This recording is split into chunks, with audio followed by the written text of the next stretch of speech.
They know they have to show up a few things, Right. and they're committed to it. So they're pretty calm, cool, and collected about it. There's always one game during each season where they should have won, but they didn't. Last year it was the Indianapolis game.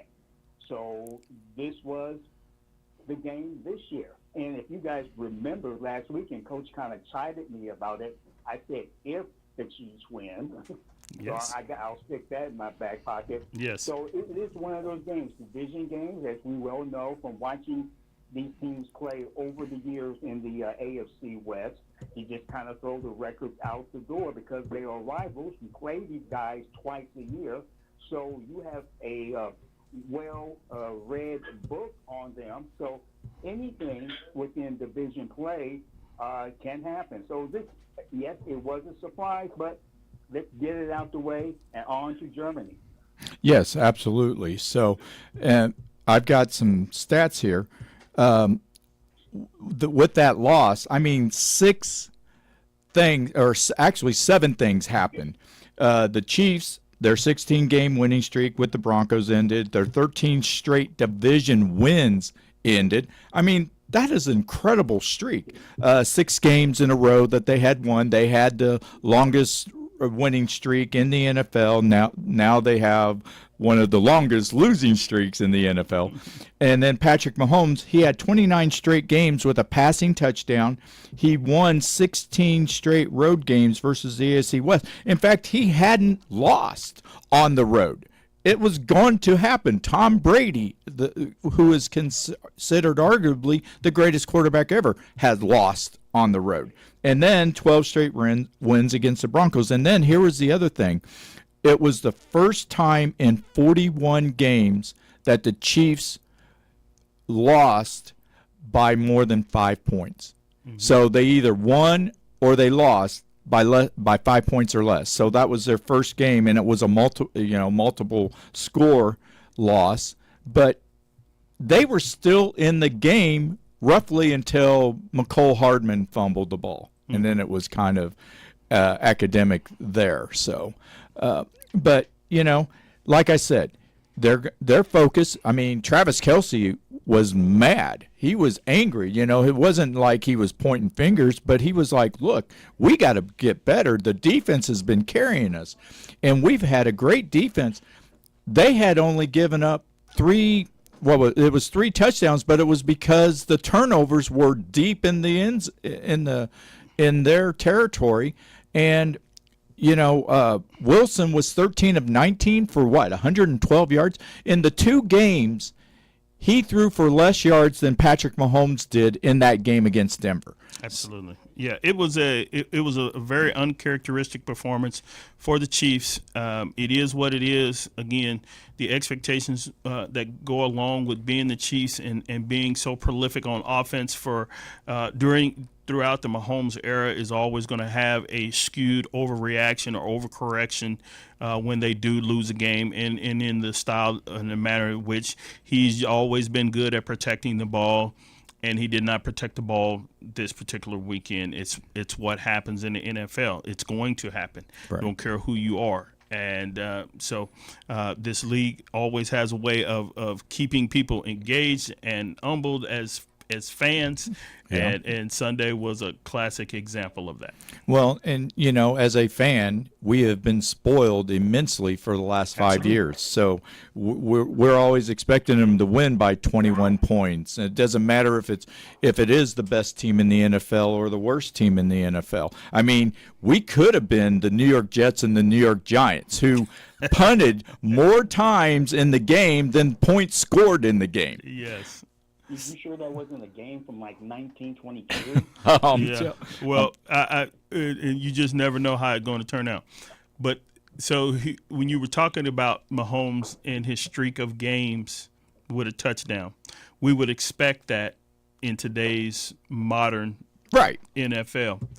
That's why the streak that Johnny Unitas had was even more incredible when he had thrown for 47 straight games with a touchdown when it was 3 yards in a cloud of dust. Yep. So absolutely. So, So and people don't think about it because the kids today, and I'm saying kids because it's even like my kids who are in their 20s and 30s, they don't know who Johnny Unitas is. I mean, sometimes they don't even know who the Beatles and Elvis Presley is. So, but those are the guys that really impressed they were impressive and what gives us what we have today. Now, I'm going to drop the Chiefs and we're going to go to the Dallas Cowboys. Okay. So the Dallas Cowboys, they had a bye week. They were kind of struggling into the bye week, but then they came out lights out, and you even said that Stafford usually plays pretty decent against Dallas. Not this week. Yeah, well, his track record had been when he went back to Dallas, where he's from, that he played well. Obviously, I still thought the Cowboys would win the game, but, it was like, okay, can you just control him a little bit? One of his biggest comebacks in his career was against Dallas when he was obviously in Detroit. When he was down one game 27-3, came back and beat the Cowboys. And so he historically has had, but he got banged up early, and then he had the thumb problem. And then once it got to a certain level, I thought McVay was smart enough to say, I can't risk him getting injured farther. Let's get him out. Ironically, with his thumb already hurting was when they did the 2-point conversion pass to him, and it looked like he injured it more in trying to stretch the ball across the goal line. Right. And so, but it was a good game in all phases for the Cowboys. They played well defensively. They played well offensively. They played well in the special teams with a blocked kick and a couple of returns that were really productive, one of which got called back.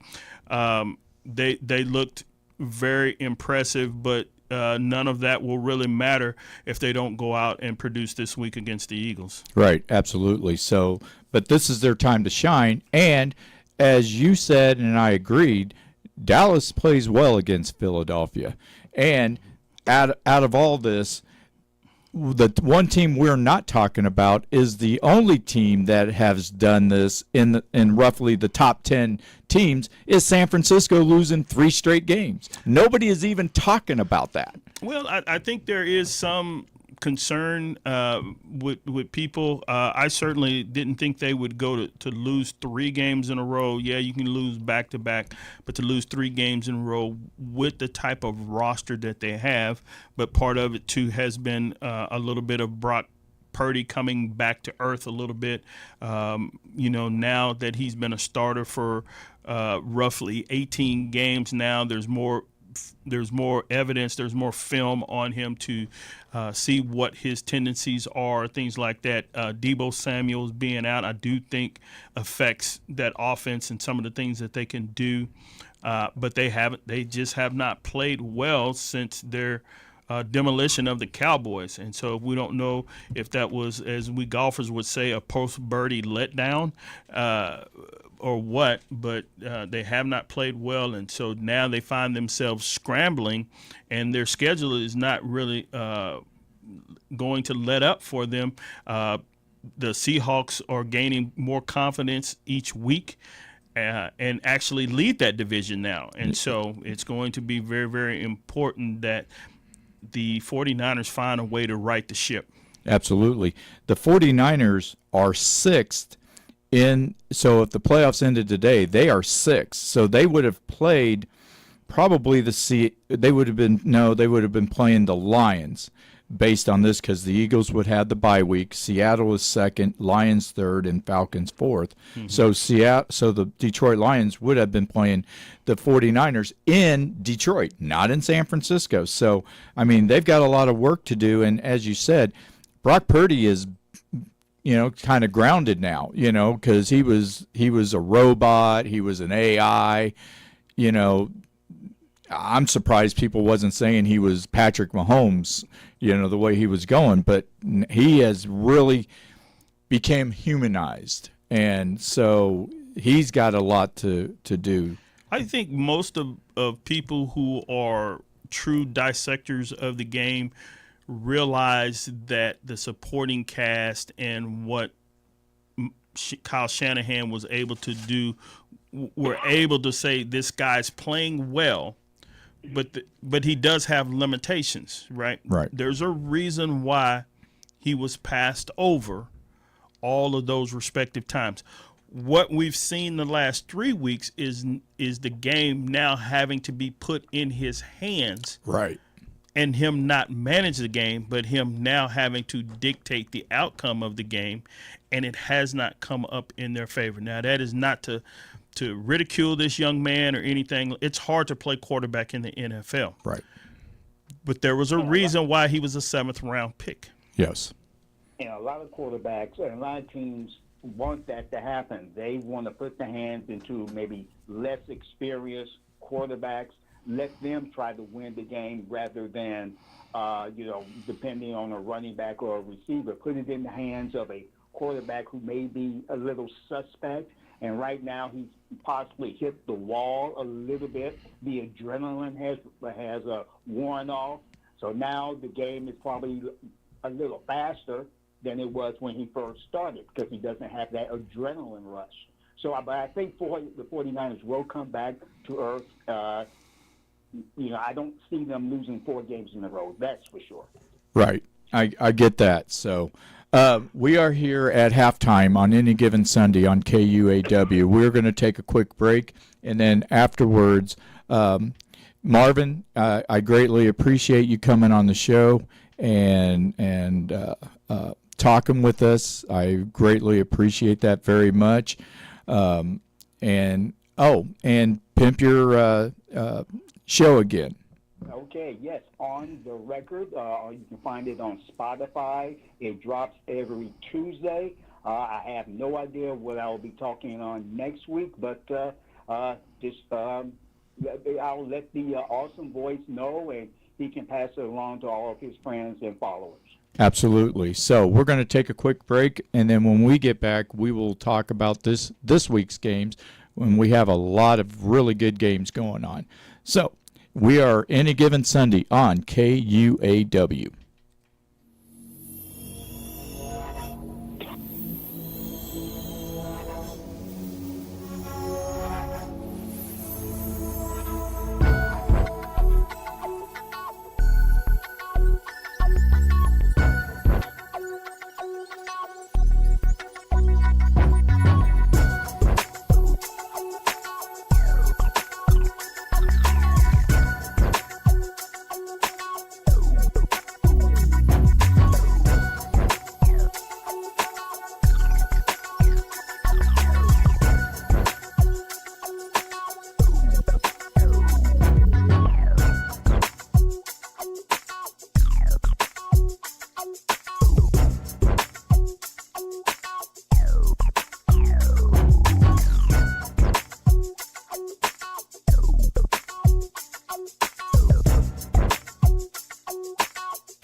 All right, we're back for the second half of Any Given Sunday on KUAW.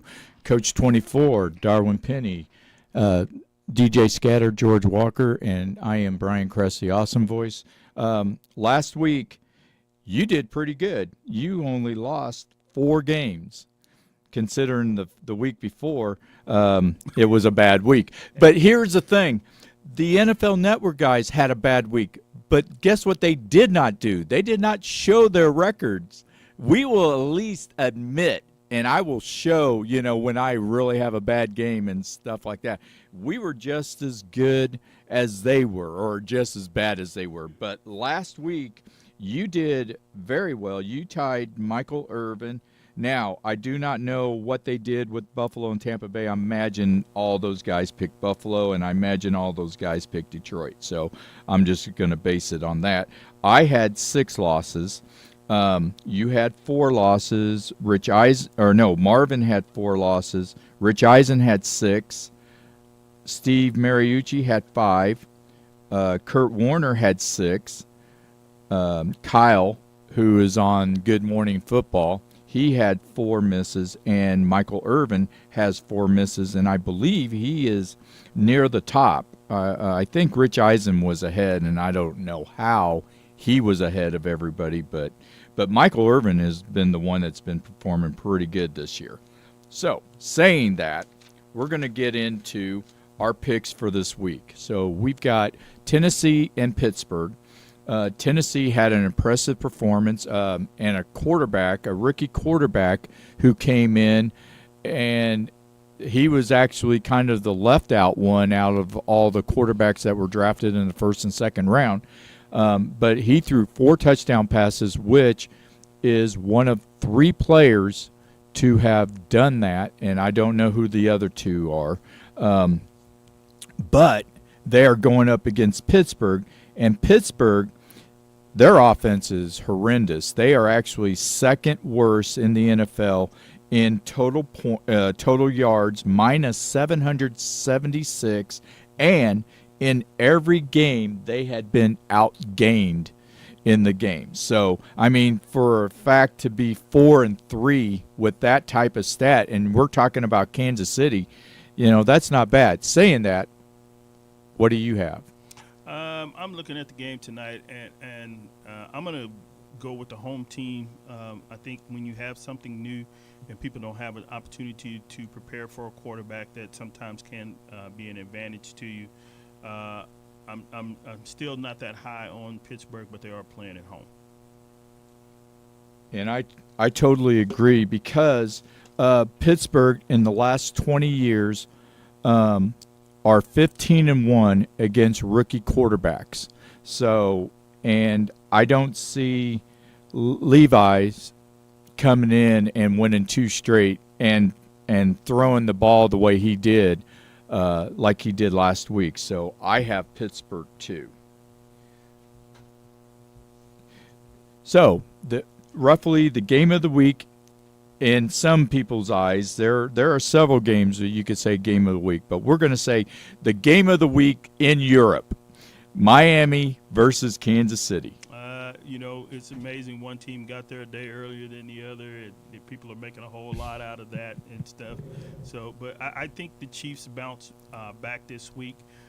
We are still waiting to see the real Miami team,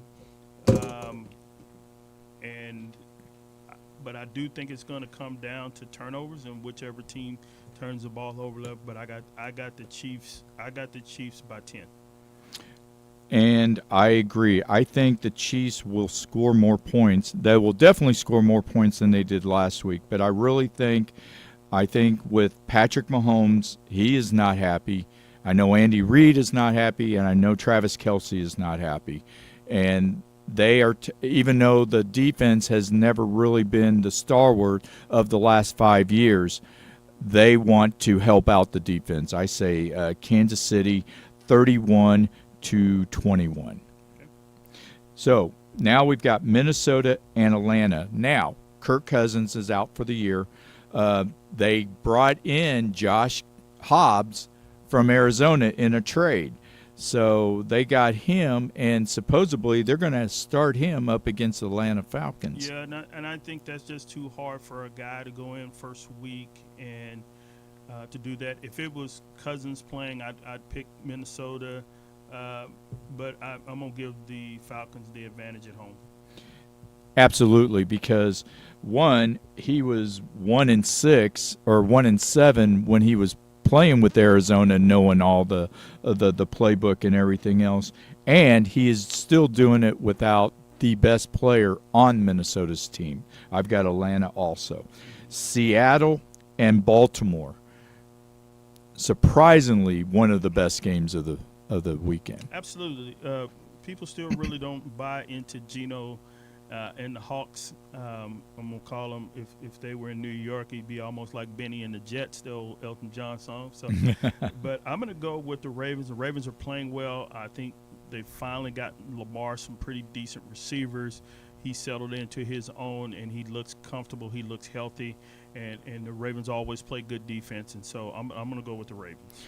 Absolutely. Now, Seattle and Baltimore have something in common. They can get to the quarterback. The only difference is I know Geno Smith is a little bit older, but he is more of a drop-back quarterback, whereas Lamar Jackson is a Michael Vick type of quarterback. And with that, I'm going to give the edge to the Baltimore Ravens. We have Arizona and Cleveland. I just don't have a whole lot of trust in the Cardinals and what they're trying to do. When is Kyler Murray going to play again? So, and then they just traded away their quarterback. So the Browns defensively have been good, and they can lean on their running game, even in the absence of Deshaun Watson. And so when is he going to play again? So I'm going to go with the Browns, though, at home. Well, I'm going to say P.J. Walker is a way better quarterback than whoever is going to line up behind center for the Arizona Cardinals. And, you know, as you were saying, Kyler Murray is supposed to be completely healthy, but he's still on the PUP list, so I just don't totally get that. Whatever Cleveland struggled with last week, they're going to fix it. I've got Cleveland too. The Los Angeles Rams and the Green Bay Packers. Man, it's a tough game to pick. Stafford's banged up, but I just feel like offensively the Rams can do more than the Packers. Packers are my biggest disappointment of the year. I am going to pick the Packers only because it is in Green Bay and the fact that Matthew Stafford is not the quarterback. They're going to bring in the backup, and I just think that Green Bay will get that little boost of energy. So I've got Green Bay. Tampa Bay at Houston. Tough game, and I can't believe I'm actually picking the Texans, but I don't trust Baker on the road. I totally agree with you. I trust DeMarco Murray and what his team is doing. Yeah, they lost last week to Carolina, but that was one of those small scoring games too. So, and I don't trust Baker either. Everybody was thinking, oh, this is, Baker was winning 3 out of 4 and he was good. Now he's lost 3 straight. So it's going to be 4 straight. Washington at New England. Tough game to pick for me. But based on what I saw last week, I'm going to give this game to the Commanders. I think they can go on the road. I think they have more consistency offensively at what they do. It's just hard with the inconsistent quarterback play in New England, and Belichick is Belichick, but when you don't have the most valuable position back there, he's an average coach. Yeah, absolutely. But I have 2 reasons why I think New England's going to win. Sweat and Chase Young, they're gone. So I don't know who they're going to have to rush the quarterback. That may give Mac Jones an opportunity to do something. So, I mean, this is kind of a toss-up anyway, but I'm going to take the home team in New England. Chicago Bears and New Orleans Saints. Not a whole lot to say about this game. The Bears are still inept at whatever they're trying to do. But I'm going to go with the Saints. The Saints have been kind of a bit of a roller coaster, but I think offensively they're still more consistent than what the Bears can do. Absolutely. Last week I picked the Bears to beat the Chargers on Monday night. I was thinking maybe Badgett would, get that boost and everything, and all it did was boost that defense of the Chargers. So I've got New Orleans too. Indianapolis at Carolina. I'm going to go with the Colts at home. It was a good win for Carolina last week. You see the faith that they have in Bryce Young. He made some plays at the end of the day, but it's still tough for a rookie quarterback to go on the road. So you got Indy? I got Indy. Okay. Indianapolis is kind of, Dr. Jekyll and Mr. Jekyll and Hyde. Well, So they haven't been the same since their quarterback went down. right, but Minshew came in and he did good, and then now, what the NFL does is, and Levi is going to find out tonight. You may be awesome and you may light it up, but they will figure it out what your tendencies are. So saying that, I'm going to go for the upset. I'm going to go with Carolina. New York Giants and the Las Vegas Raiders. As you talked about earlier, people getting injected with some energy. The Raiders made an overhaul this week with their coaching GM, offensive coordinator, and I just think it may pump a little bit of life into that locker room for one game, but they still got problems. But I'm going to take the Raiders this week. Absolutely. McDaniels, when he was hired, I totally did not like it. I thought he was a terrible coach. And now Lloyd Christmas is finally realizing that he is that bad of a coach, so he finally got rid of him. And for anybody who didn't get that was the Dumb and Dumber line, because his haircut looks like Lloyd Christmas. But Las Vegas still has Max Crosby, and the Giants can't block anybody, and they can't rush anybody. And you got Danny Dimes back. I mean, that's a triple whammy. So I've got Las Vegas too. Your game of the week, Dallas Cowboys at Philadelphia. Yeah, it's going to be a nip and tuck game. I'm going to go with my Cowboys. This week they've had highest of highs and they've had the lowest of lows this season, but I think this is a game that they need more than the Eagles need this game. And then career-wise, Dak has really been good against the Eagles, right? Regardless of who they've had. He's been like 8-3 in his career against the Eagles, and so I'm going to go with the Cowboys. And I'm going to go with the Cowboys too, because the 2 weeks that they played the Commanders could have easily have won. Yeah, Philadelphia swept them, but they squeaked by them, kind of like Chiefs and Broncos. I think Dallas is starting to play really good ball, and I've just got Dallas. So now, probably the game of the week, probably the game of the year, Buffalo at Cincinnati. I'm going to go with the Bengals. The Bengals are surging right now. Burrow looks healthy. The calf woes seem to be subsided. He's in a position right now where the team is believing in itself. They've kind of found their stride and their confidence like they did last year. We'll see if they get a streak as long as they did last year. And I like them over. I just think it's going to come down to a turnover, and I trust Burrow more than I do Josh Allen. Bless you. I am going to go with Buffalo purely for this reason. Cincinnati is back. Joe Burrow is back. Kansas City if that is the team that Kansas City does worry about, because no matter how good Kansas City is or how good they're not, Cincinnati always seems to have their number. So I'm just saying that Buffalo win, and that will help us in the playoffs. So, but I think Josh Allen will come in, and I think they'll have a great game.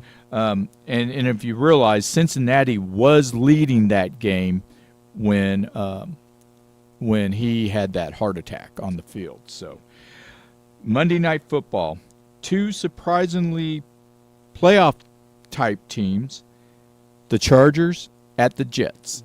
Yeah, I just I've seen nothing but inconsistency in the Chargers this year. The Jets seem to be trending up. I think the Chargers probably have a better roster and a more talented quarterback, but I like the Jets' defensive prowess, and so and they're playing at home, and they're not playing in a protected stadium like the Chargers play at SoFi. Right. And so I'm going to go with the Jets. And I totally agree with you. Yeah, the Jets, outside of the quarterback, they have a better team than the Chargers. Yes, Chargers has a fantastic offense. They can score a lot of points, but I actually will take the Jets coach over Brandon Staley. So I've got the Jets. So we are nearing the end of any given Sunday, and we are up to the best subject and segment of our show. Penny for your thoughts. Today on Penny for Your Thoughts, our thoughts and prayers go out to the family of legendary coach Bobby Knight. Bobby Knight was a very complex individual as a NCAA basketball coach, but his legacy is undeniable. What he was able to do at Indiana and what he was able to accomplish with good basketball players, but not stellar basketball players. He was able to transform into a powerhouse, a state that had a rich history in basketball. But believe it or not, out of all the players at Bobby Knight, only one of them became an NBA All-Star, and that's Isaiah Thomas.